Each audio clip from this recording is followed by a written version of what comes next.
Shalom peuple de Dieu, c'est pour nous une grande joie de pouvoir vous retrouver ce soir dans notre studio à la une.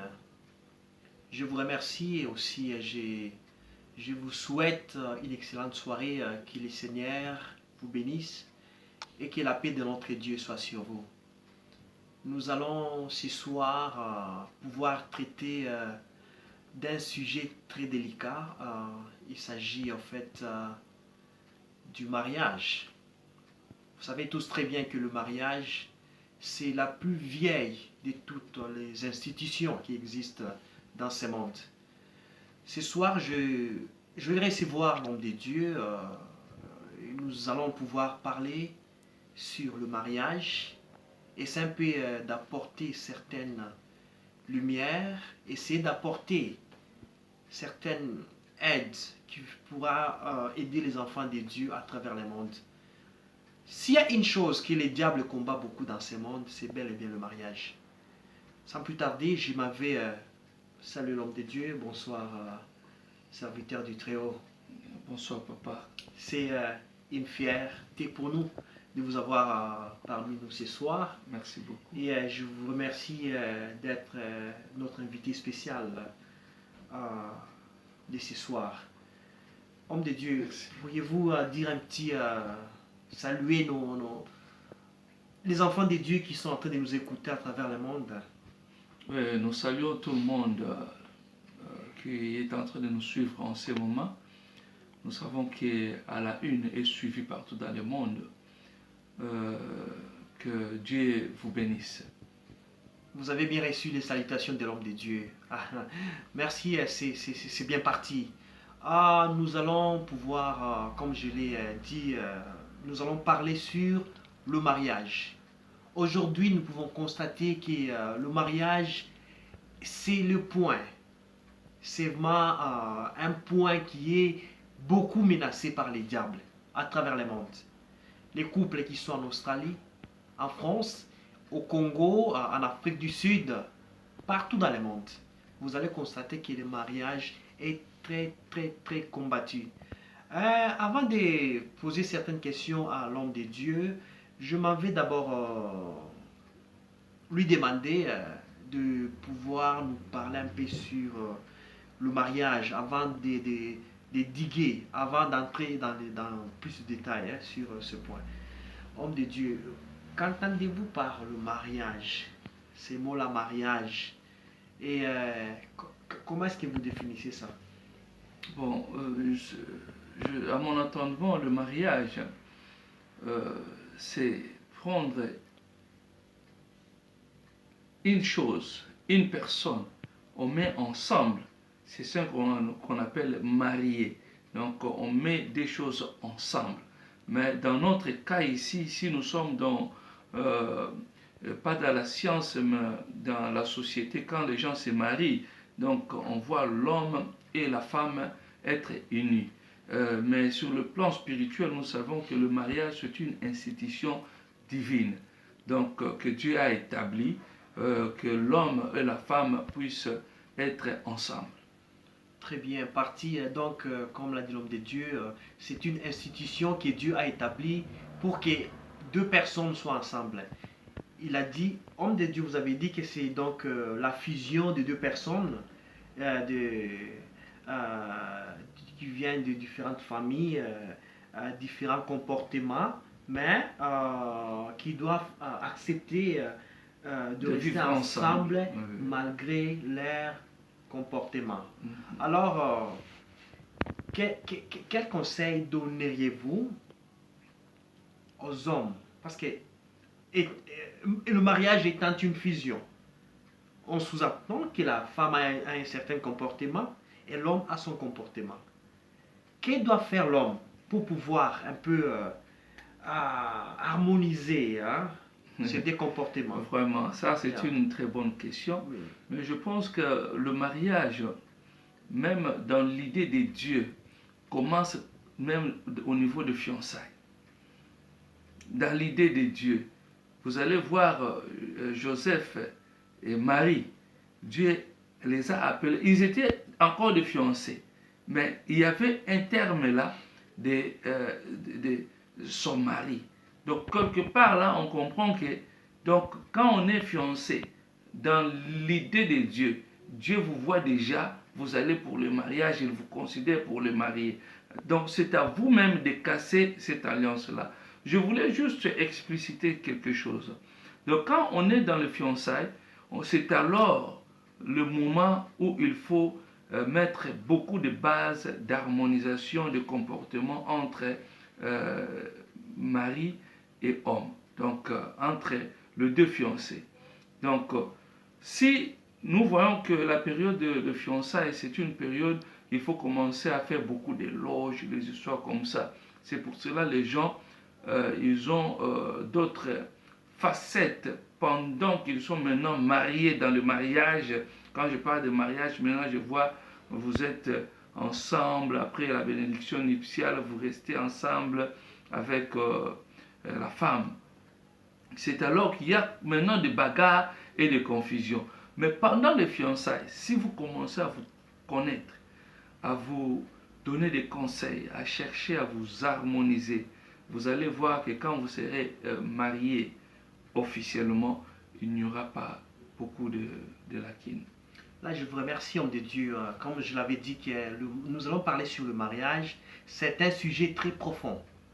Petit à petit, nous sommes en train de décortiquer, nous sommes en train de descendre dans la profondeur. Il a évoqué le fiançailles. Les fiançailles, c'est en fait une étape très importante dans les processus du mariage. Je m'avais demandé encore une autre question. Homme de Dieu, que devrait faire un jeune homme qui veut s'engager? Que devrait-il faire? Quels sont les premiers pas à entamer avant même de contacter la famille de la jeune fille, avant même de contacter la jeune fille? Qu'est-ce que l'on peut faire pour pouvoir aboutir à des bons pas? Vraiment, à ce que je sache est que Dieu a ses formules.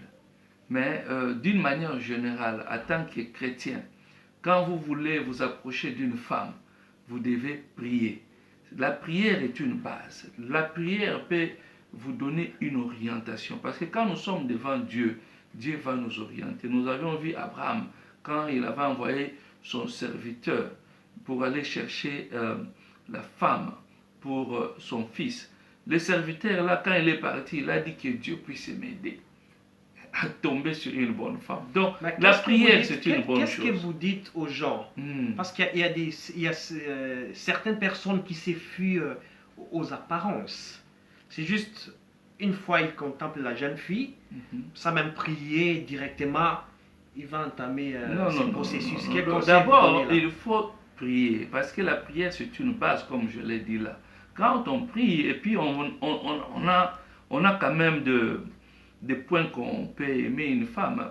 Par exemple, moi, je voulais une femme qui est intellectuelle, une femme qui écoute quand l'homme parle, et je voulais qu'une femme puisse être de la manière que ma femme est aujourd'hui. Alors, on a quand même des points, mais toutefois, on fait la prière de Jésus, que ta volonté soit faite. Yes. En tout cas, merci beaucoup. Je pense que nous allons beaucoup traîner sur le fiançailles. Le mariage étant un grand monde ou une chose très importante, nous allons attaquer point par point, petit à petit, pour que les enfants de Dieu qui nous suivent à travers le monde, que ceux qui ne sont pas encore mariés, sachent comment faire les choix, sachent quoi faire avant d'entamer, avant de s'engager dans cette histoire très importante. Homme de Dieu, aussi, je m'avais demandé une question. Je pense que vous êtes là pour pouvoir un peu éclairer les enfants de Dieu. Le célibataire, parce que petit à petit, nous allons avancer. Ne vous en faites pas. Bon, les babis sautés, mariage, Isa, Mounene. Nous allons traiter beaucoup de points. Soyez branchés, soyez là. Je pense que le peu de sagesse que Dieu a mis sur son serviteur, il l'a mis sur nous. Ça pourra aussi vous aider à bien gérer vos problèmes et à avoir, à avoir plus de solutions, avoir la paix en plus. Oh ma, que dirais-je? Je voudrais dire ceci. Après, dans cette période des fiançailles, quels sont les conseils que vous donnez aux fiancés? Qu'est-ce qu'ils doivent faire? Ils doivent se connaître. Ils doivent se connaître. Ils doivent prier et chercher aussi à connaître euh, le, le belle famille. Mais vous ne Mm. pensez pas que pendant cette période des fiançailles, il y a un peu de certaines filles ou certains hommes cachent un peu leur comportement? Que direz-vous aux gens qui, pendant la période des fiançailles, ils ne s'extériorisent pas, ils ne donnent pas leur vrai comportement, ils essaient un peu de jouer un peu à l'hypocrisie. Quels sont les conseils que vous donnez à ces Mais gens? je pense qu'avant de d'aimer une personne, parfois on observe. On observe dans la famille, on observe les amis, l'entourage, les langages, le comportement. Ce qui est bizarre, le genre de femme que vous aimez, ou bien la femme que vous avez aimée, peut-être qu'une autre personne ne va pas l'aimer. D'autres hommes aiment les femmes là un peu tête en l'air, les autres les femmes qui portent bizarrement. Donc, ce sont des histoires bizarres. Alors, le terrain de mariage ou de fiançailles, c'est un peu difficile à en déterminer. Mais toutefois, la prière, c'est une base. Et puis, l'éducation de la personne, son comportement, son langage, ses pensées. Et je pense que quand on fait faire une étude, il faut être un peu discret hein, pour faire des études. Il ne faut pas commencer à sortir comme ça et puis commencer à penser que la personne là va commencer à s'ouvrir au devant de vous d'une manière sans hypocrisie. Parfois, il faut se cacher, il faut observer, il faut peut-être brusquement arriver à la maison, voir comment est-ce que la femme ou bien l'homme est en train de communiquer avec ses amis ou bien dans leur famille. Et vous saurez comment même l'état ou comment sera l'état de votre mariage. Et aussi, quelle serait la prochaine étape après les fiançailles? Parce que l'homme a déjà est convaincu, celle-ci c'est ma femme. Il doit maintenant, parce que nous sommes en train de dire ces choses pour aider les enfants de Dieu. Beaucoup ne connaissent pas. Alors, quelle est la prochaine étape? Quand vous êtes convaincu que celle-ci c'est ma femme, que doit faire l'homme pour entamer l'autre étape? Ou quelle est la prochaine étape? Ça, ça dépend des convictions. Il y a des églises, ils ont leurs convictions, mais d'une manière normale ou générale, quand un homme veut épouser une femme, il entre en contact avec la femme. Quand ils s'unissent, ils s'attendent. Donc, dans leur conversation, ils vont décider peut-être d'informer les parents. D'autres personnes aussi demandent aux parents spirituels parce que on a toujours dit il y a l'œil de Dieu à travers les serviteurs de Dieu, ils peuvent vous donner des conseils. Mais il y a aussi un problème. Vous pouvez tomber sur une femme que le pasteur aussi regardait, mais il peut aussi vous donner des mauvais conseils. Alors tout ça, j'ai dit qu'il faut s'attacher à Dieu. Alors, beaucoup plus qu'aux hommes. Je voudrais dire une chose, que le fiançailles devrait être connu des parents. Des parents, ça doit être connu, être accepté par vous-même, et puis aller par les parents, et puis amener ça même auprès des serviteurs de Dieu, au devant de l'Église. Ok, ça c'est vraiment quelque chose de très important. Homme de Dieu, comme je le disais, nous allons creuser petit à petit, parce que le mariage c'est tellement vaste. Aujourd'hui, nous parlons sur le fiançailles et nous avons pu entrer un peu dans l'étape qui suit après le fiançailles, mais je voudrais que vous puissiez un peu nous dire si l'homme, après avoir s'engagé dans les fiançailles, et qu'ils trouvent que non, ça ne marche pas. Quel conseil vous donnerez à un parent? D'arrêter ou de continuer?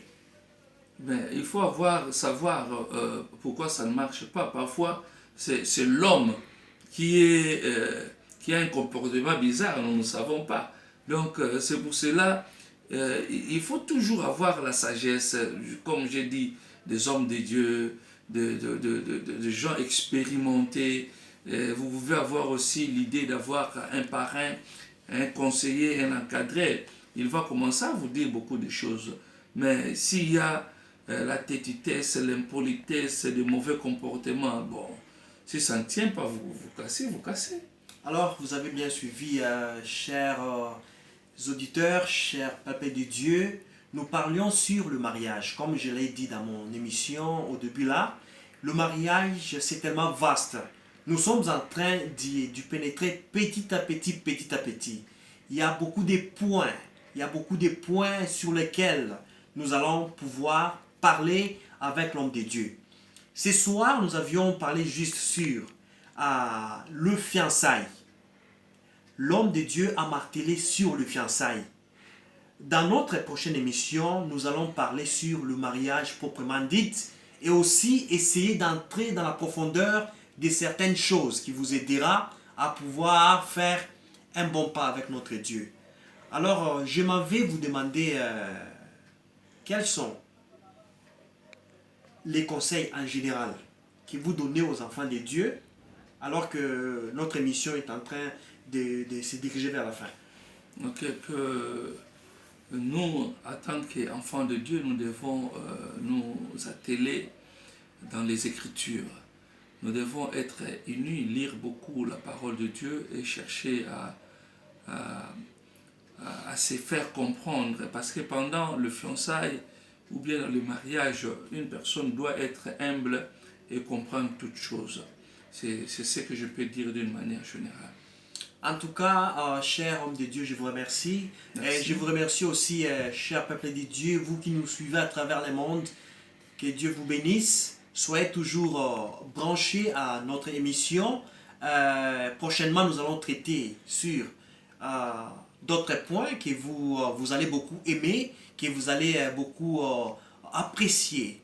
Alors, soyez toutefois connectés et que Dieu vous bénisse. Si vous avez une question, de maman, parce que les mamans doivent être. Oui, prochainement.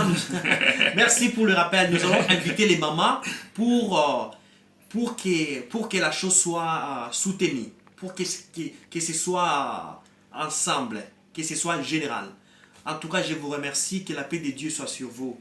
Merci pour votre attention.